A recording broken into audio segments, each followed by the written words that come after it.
It's just after 19 minutes to 11.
This is a peacock, and this is a peahen.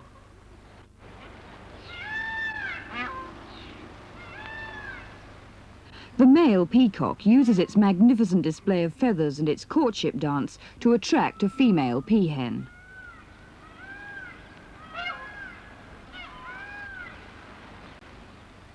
If he's successful, the birds will form a breeding pair.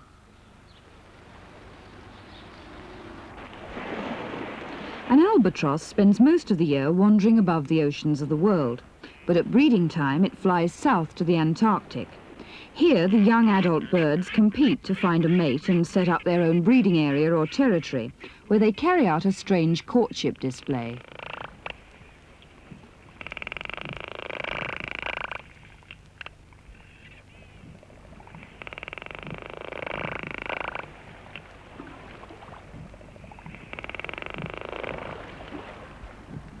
When the courting's over and the nest is built, the two birds mate.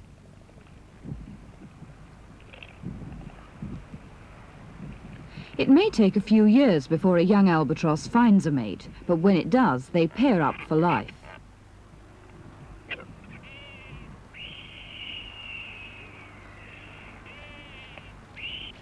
When the kingfisher has chosen its partner, the two birds begin the hard work drilling a long hole into the riverbank for their nest.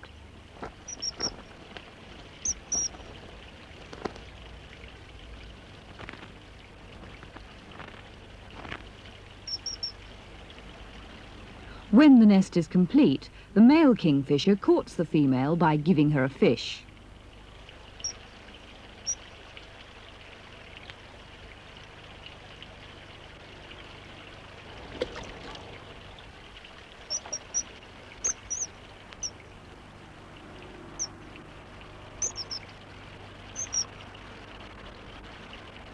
When she's swallowed the fish, the birds mate. The male perches on the back of the female and wraps his tail under her tail until the reproductive openings, called cloacus, are together. This is a diagram of the sex organs. The male has 2 testes, you can only see one in the diagram, and inside each testis millions of sperm are produced. During mating, the sperm pass from the testes in a watery fluid through the joined cloacus and into the female. The male then flies off, and inside the female, the sperm pass up a tube called the oviduct. The female has only one oviduct, and at the top is the single ovary. An egg cell with its yolk is released from the ovary into the oviduct, where it's surrounded by the sperm. One sperm fertilizes the egg cell, and with the yolk it's squeezed down the oviduct, where first it's surrounded with albumen, the white of the egg, and finally, in a special gland, the shell is formed. The female produces 5 eggs, which the birds keep warm for 21 days. To find out what happens to an egg cell, let's look inside a chicken's egg. This is the fertilized egg cell. With a special film, we can watch it divide and grow into an embryo, using the yolk for its food.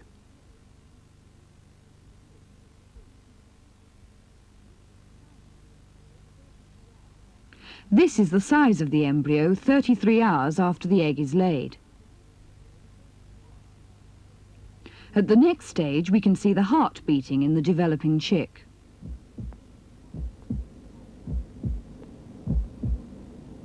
By 15 days, most of the food has been used up and it's beginning to look like a chick.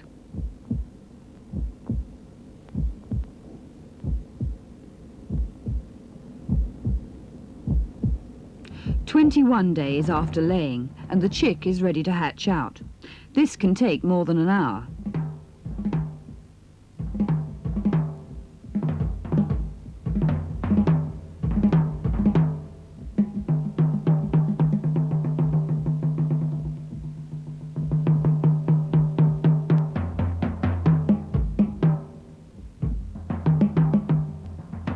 In just 3 weeks, the fertilized egg cell has grown and developed into a new life.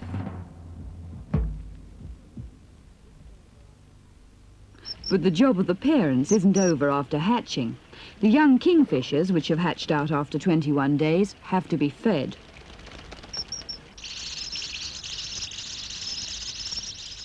In the safety of the nest, the young, unlike the chick, hatch out naked and blind.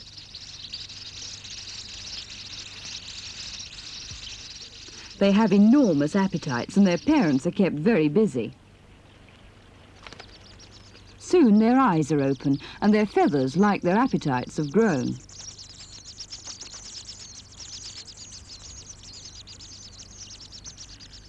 At this stage, the young birds are eating up to 10 fish each every day. The young birds are now ready to face the outside world. But for life to go on with about the same number of kingfishers, most young birds do not survive.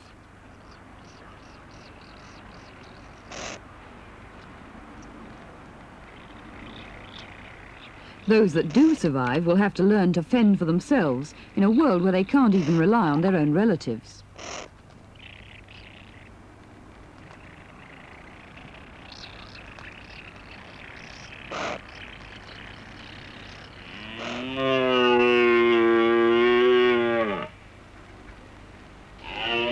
In the breeding season, the roar of the stag attracts the females, the hinds, and also warns other males to keep out of its territory.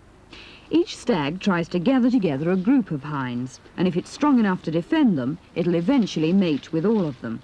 But there are always other stags with other ideas.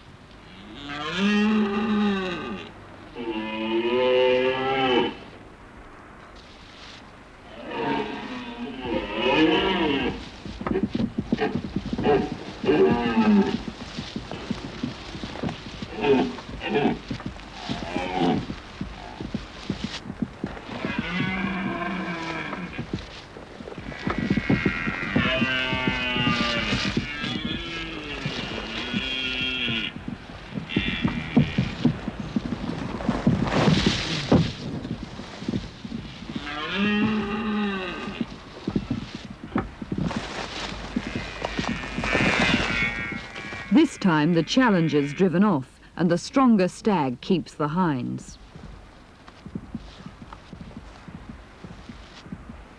Like the stag, the kangaroo is a mammal, a pouched mammal. Mammals where the female has a pouch are called marsupials. During the breeding season, the animals mate. Inside the female, after 30 to 40 days, the fertilized egg cell has developed into an embryo called a joey, which is ready to be born. This period of development inside the womb is called the gestation period.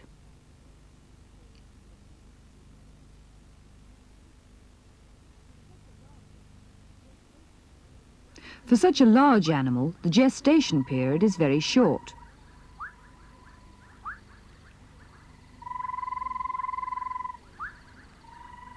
When it is born, the joey is blind and naked and it's not very well developed.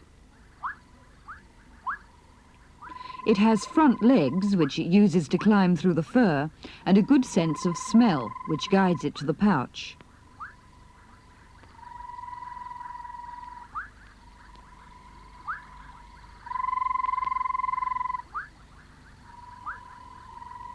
Inside the pouch, the joey fastens itself very firmly onto a teat. The teat provides the joey with milk as it continues to grow and develop inside the pouch. The gestation period of the rhinoceros is one of the longest. After fertilization, the egg develops inside the mother for about 18 months before the baby rhino is born.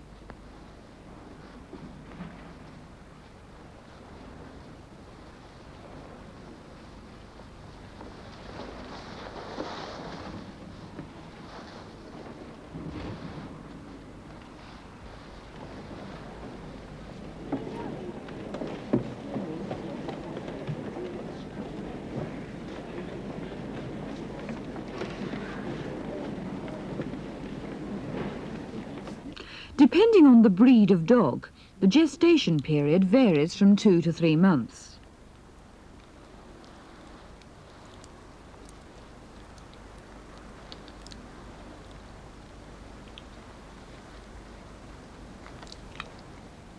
The mother frees each puppy from its birth sac and then licks them clean. This is very important for the mother and the puppy.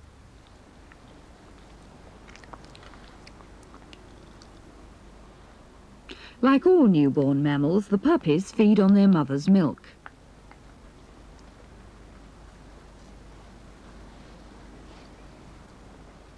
The gestation period of cats, as in dogs, varies between 2 to 4 months.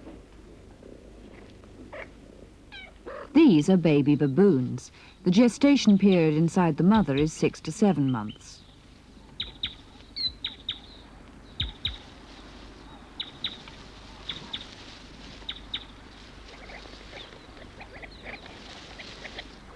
The elephant, the largest land mammal, has the longest gestation period. After fertilization, the egg cell divides and develops for 22 months before the baby elephant is born. In humans, the gestation period, usually called pregnancy, lasts for 9 months. But unlike most other mammals, the human animal doesn't have a breeding season. Inside the female, protected by the bones of the pelvis, are her reproductive organs. On each side there's an ovary. The ovaries are connected by tubes to the uterus or womb. The womb is connected to a tube which opens to the outside, called the vagina. The reproductive organs develop inside young girls as they're growing, and they usually begin to work sometime between the ages of 9 and 13. This is what happens. One ovary begins to produce egg cells one at a time every month.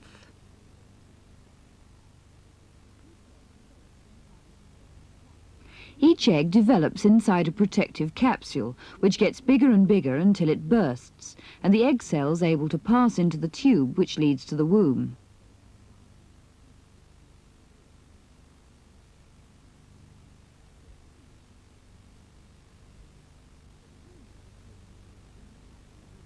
But changes have taken place inside the womb. As the egg cell was preparing to leave the ovary, the inside wall of the womb, which is well supplied with blood vessels and glands, was growing thicker and producing a soft, spongy lining.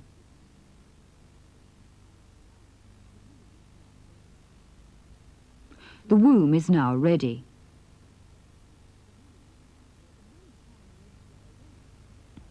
But when the tiny egg cell arrives, it hasn't been fertilized, it hasn't met any sperm, so it just dissolves away. There's now no need for the blood-filled lining, which comes away from the wall and is passed out through the vagina. This takes 6 or 7 days, and is called menstruation, or a period. This period usually occurs at about the same time every month, because one ovary continues to produce a new egg about once every 28 days.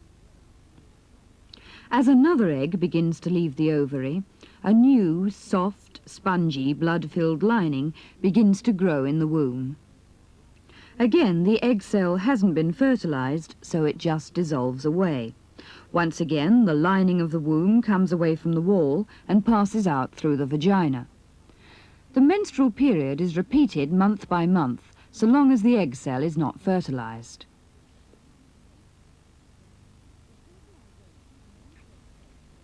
But fertilization can only take place when the egg cell meets sperms from the male. A man, like all male mammals, has a penis. His sperm are produced in 2 testes. This is a human sperm magnified many times. 200 sperm laid head to tail would be only 2 centimeters long. Young boys first begin to make sperm in their early teens, but there's no place in the body to store sperm.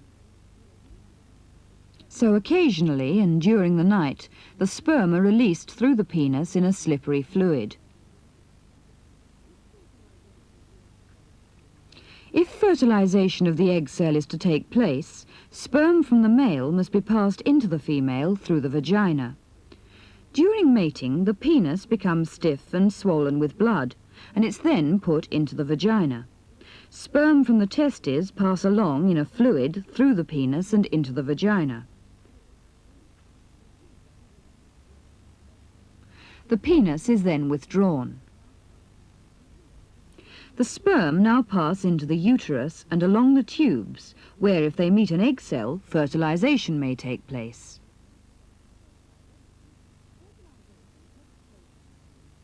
Fertilization takes place in the tube soon after the egg cell has left the ovary. The sperm surround the egg cell, and one sperm enters the egg cell and fertilizes it. Soon after fertilization, the egg cell begins to divide.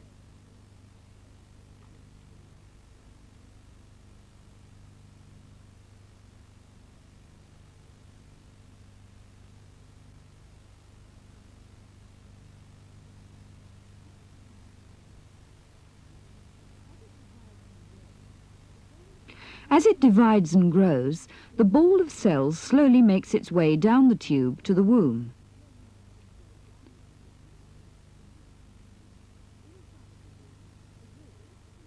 Inside the womb, the wall is beginning to grow its soft, spongy, blood-filled lining. It's getting ready just as it does every month, but instead of an unfertilized egg cell coming along the tube, this time it's a ball of actively growing cells. A new life has been started.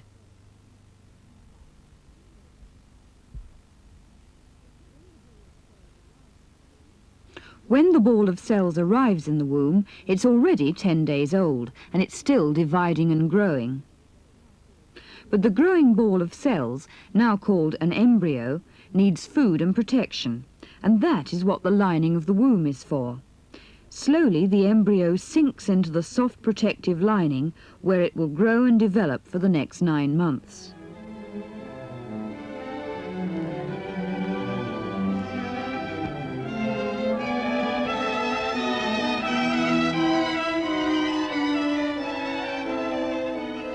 A new life is born into the world at the end of pregnancy, 9 months after fertilization of the egg cell.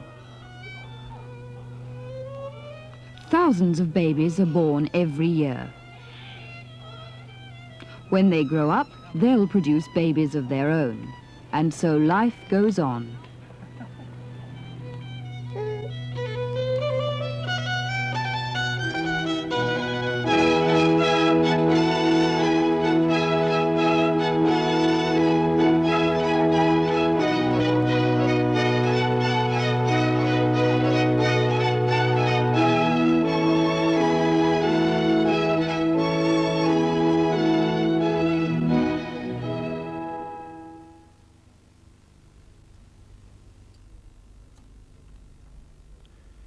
Words and Pictures, our next programme, follows in 3.5 minutes.